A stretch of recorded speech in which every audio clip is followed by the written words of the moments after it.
Fala pessoal, tudo bem com vocês? Vinícius aqui. Hoje nós vamos começar um projeto um pouco diferente, né? Vai ser um ciclo de entrevistas e eu queria mostrar para vocês aqui, trazer o meu primeiro convidado, que é um amigo desde a graduação, o Bruno Hessel. Brunão, obrigado por você ter vindo. Eu que agradeço pelo convite. E acho que uma das primeiras coisas que a gente vai abordar aqui é falar um pouquinho sobre você, o que você faz, né? Sobre a sua vida, como você chegou aqui na engenharia de materiais, e a ideia é apresentar para as pessoas o que acontece na nossa carreira dentro da pós-graduação, como que isso se relaciona com a nossa vida pessoal e a importância de toda a pesquisa que a gente desenvolve aqui no departamento. Então, queria que você contasse um pouquinho sobre de onde você veio, onde você nasceu, como foi a sua vida até você chegar na universidade. Bom, olá a todos, meu nome é Bruno Silva, eu sou graduando aqui da UFSCar, Universidade Federal de São Carlos, em Engenharia de Materiais. Graduando não. É verdade. Eu sou doutorando atualmente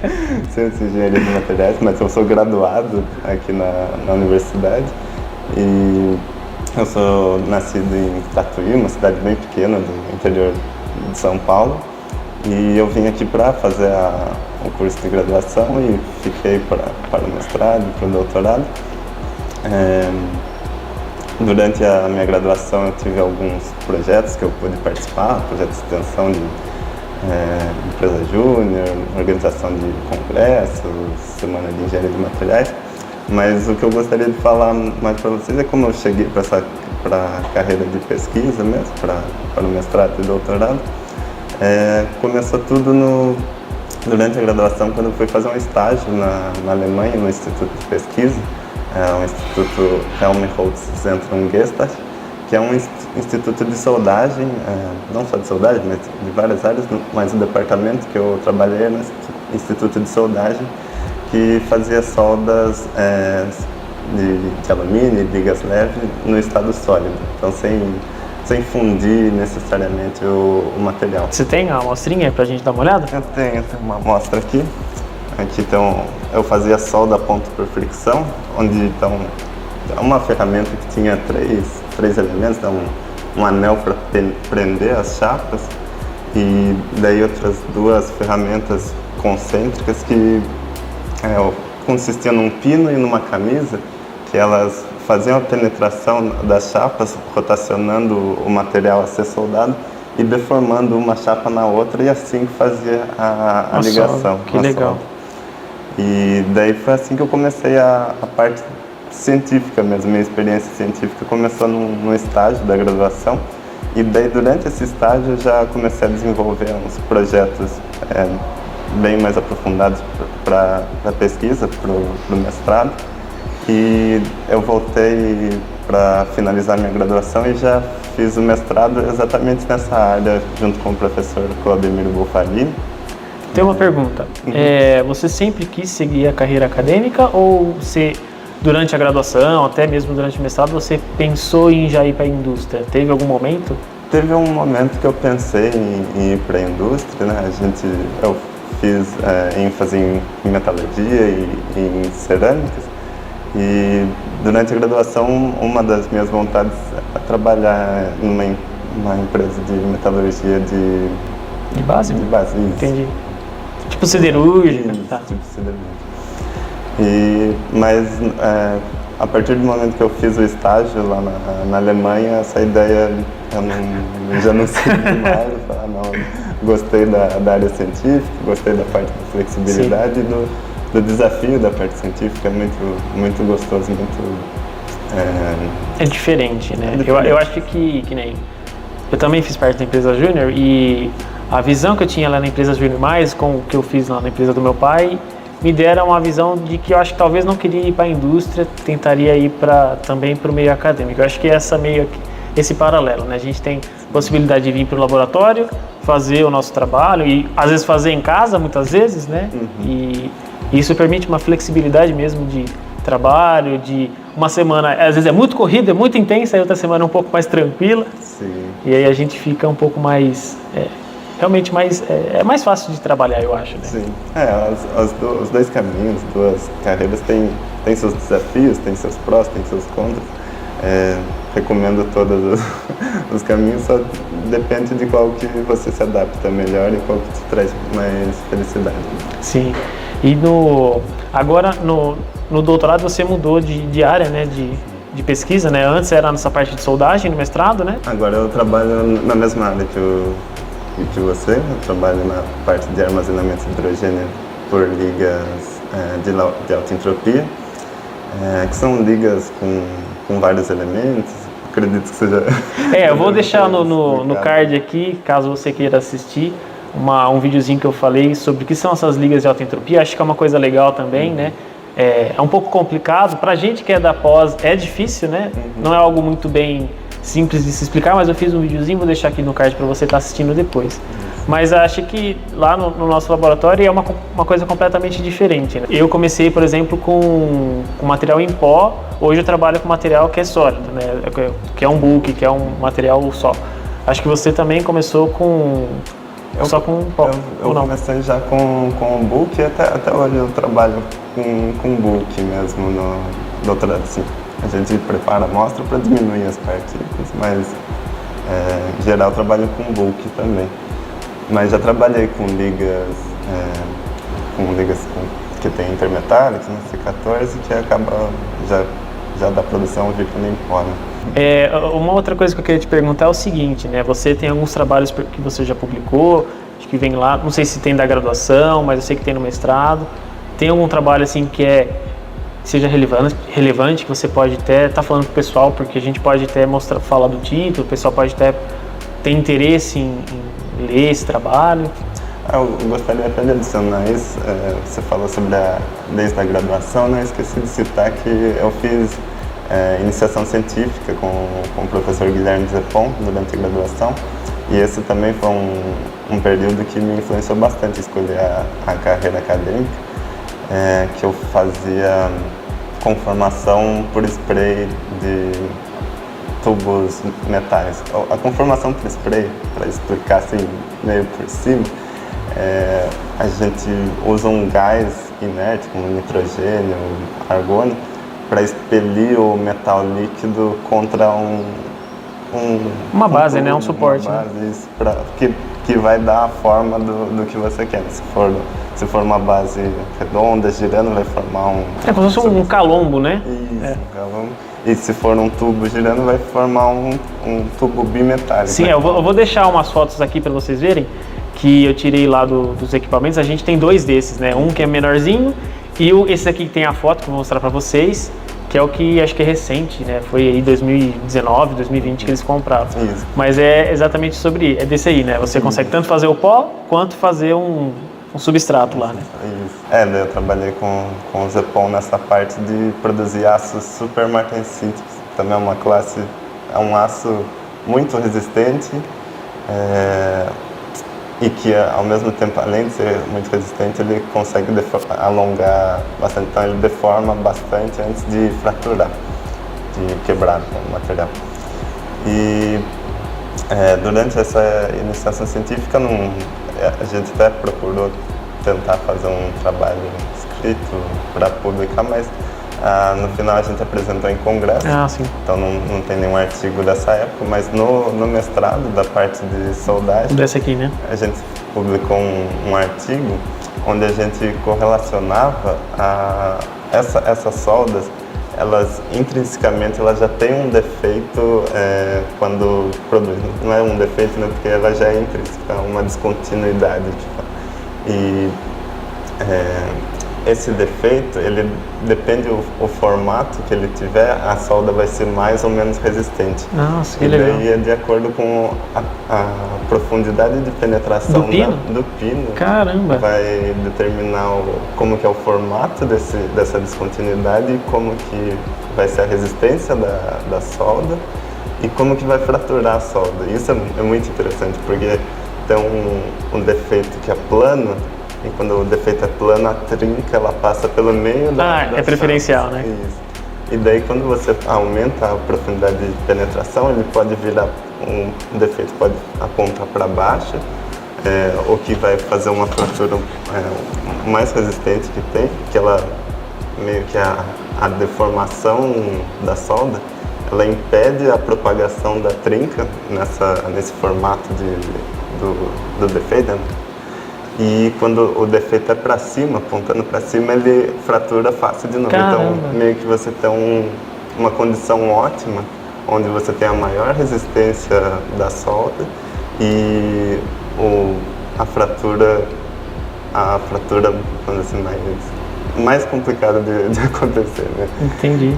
E daí, esse foi o único trabalho do mestrado, foi bem corrido, eu tive que defender rápido para começar o doutorado, então só deu para fazer esse trabalho. E foi publicado na Material Science Engineering A. Eu vou deixar aqui para vocês na descrição o link, eu não tenho certeza se ele é aberto, mas vocês podem estar dando uma olhada lá, pelo menos no resumo, dando uma olhada no título, vendo sobre o que é. Se tiver interesse, vocês podem estar buscando. Obviamente, se você fizer parte da universidade, você pode baixar isso de forma gratuita. Eu acho que uma outra coisa interessante dessas soldas aqui é que a gente consegue unir metais diferentes, né? Tipo um alumínio, um aço, ou alguma outra uma liga. Sim. Tem até um grupo de pesquisa que unia o metal alumínio com polímero através dessa solda. E juntar polímero com metal é difícil. Complicado. Que legal. Então esse era um grupo bem interessante assim, de estudar. O difícil desses materiais é isso, né? O alumínio ele conduz muito calor, ele conduz muita eletricidade, e daí, por exemplo, o foco da minha pesquisa era para a indústria automotiva. Em indústria automotiva, as chapas são bem fininhas e tudo de alumínio, magnésio, então conduz muito o calor, a eletricidade, e as soldas usuais na indústria é a solda a ponto por resistência, onde você aplica, né, uma diferença de potencial e funde as duas chapinhas. Só que fundir alumínio, a solda, quando é por fusão, acontece um monte de defeito, porosidade, falta de enchimento. É onde vai dar os problemas do material, né? Não é no meio da chapa, vai ser sempre na solda. Isso, Daí legal. A ideia é tentar levar esse processo para a escala industrial. Já até aplicado para alguns automóveis hoje em dia. E outra coisa super interessante é que esse processo, exatamente que eu estudo, foi patenteado por um brasileiro. Ah, é? Que legal. O Jorge Fernandes. Ele virou o diretor lá do Instituto da Cassegena, e depois agora ele já aposentou, mas ele era o dono da patente. Que legal, cara. Que legal. Acho que uma outra coisa legal de você falar é que o Bruno, ele fez uma parte de doutorado lá na França, né? Ficou em Paris, lá em Paris, por um ano. Acho que é uma das outras oportunidades que às vezes a gente tem. É difícil hoje, não é todo mundo que consegue, infelizmente, mas para aqueles que conseguem, acho que é um diferencial, né? Tanto para a carreira quanto pessoal. O tempo que você ficou lá na Alemanha também, e são países diferentes, embora é Europa, mas cultura completamente diferente, né? Acho que a forma de trabalho também Também, nossa. Sem levar para os estereótipos, né? Mas os alemães realmente são muito pontuais, gostam das coisas são bem metódicos, mas estereótipos à parte, né? Querendo ou não, a gente também né? Quando tem que chegar na hora, a gente chega. Se não precisa, a gente consegue relevar. Acho que essa é uma outra coisa do Brasil, né? A gente consegue resolver alguns problemas que, às vezes, se for passar por todas as burocracias, leva muito tempo. E talvez, quando a gente consegue usar o jeitinho brasileiro, não na malandragem, mas para resolver um problema, às vezes a gente consegue fazer isso de uma forma mais natural, né? Mas foram experiências muito boas. No doutorado esse ano que eu fiquei em Paris, foi muito bom conhecer a Cláudia, que foi minha orientadora, e outros pesquisadores lá do Instituto de Química e de Materiais de Paris. E o que me surpreendeu bastante é que eu fui para Paris esperando uma infraestrutura talvez além, superior do que é encontrada aqui no Brasil. Mas, na verdade, em comparação com o que a gente tem aqui no DEMA, aqui na universidade, eu acredito até que em algumas partes a gente está até um pouquinho mais avançado em termos de caracterização. O laboratório de caracterização estrutural aqui no Brasil tem bem maiores possibilidades do que utilizar, de disponibilidade de equipamento para aprendizado mesmo. E de síntese de ligas também, aqui o nosso departamento é muito forte. Mas assim, a experiência foi ótima lá, principalmente para a parte de avaliar a propriedade de armazenagem de hidrogênio. Foi lá que eu realmente comecei a aprender sobre isso. Eu comecei o doutorado, fiz 6 meses de disciplina, e daí eu fui convidado para ir para Paris. Eu apliquei para a bolsa e consegui. E daí foi lá que eu realmente comecei a fazer os experimentos de hidrogênio. Foi sem saber nada. Sem noção nenhuma. Só o que li em artigo. Nossa, cara. E daí, os artigos que eu tenho hoje, do doutorado, grande parte dessa colaboração que teve com a Cláudia e com o Yannick Champion, lá de Grenoble. O primeiro artigo foi um artigo que eu trabalhei em umas ligas de titânio, vanádio e nióbio, onde eu acrescentava teores de cromo, cobalto e níquel. E o interessante foi ver que as 3 ligas apresentaram um comportamento muito similar de absorção de hidrogênio, de ciclagem, de propriedade termodinâmica. E o interessante foi ver que um teor de 15% de cromo tinha o mesmo efeito que um teor de 4,7% de cobalto, 3,8% de níquel. Então, essa ideia das ligas de alta entropia, né, de você misturar elementos com diferentes propriedades termodinâmicas, com diferentes afinidades pelo hidrogênio, mostra que essa flexibilidade de atingir propriedades pela composição, né, variando a composição química. E foi isso que foi a maior contribuição, acho que, desse primeiro artigo. Do segundo artigo foi uma contribuição um pouco secundária, que foi o artigo que o Zepon publicou na Acta Material, que era para cálculo e previsão de... Sim.